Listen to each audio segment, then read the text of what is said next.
Hi mga maring, no? Naa diri mangga o tua ditoy kasoy. Tingnan nyo. Dito na maring. Yan, mo na puno sa kasoy. Moon ni atong nakuha na usa ka hinog oh, lami kay tamis kay ni ba? Hmm? Tirahan mo ako, ma. Tamis. Narinig yun, sabi na anak ko, tiran ko lang siya. Tamis ito.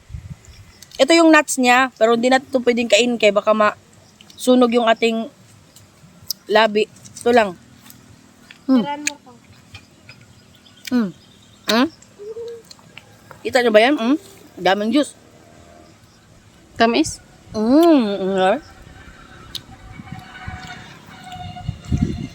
Yun lang. Sa sobrang tamis nga ng kinain nating kasoy ay talaga namang wala na akong masabi kundi talagang tuloy-tuloy ko tong nilantakan, no? Nabitin pa nga tayo dyan at bakit naman kasi iisa ang hinog na ating nakuha at huwag tayong mag-alala dahil meron pa tayong makukuha next time.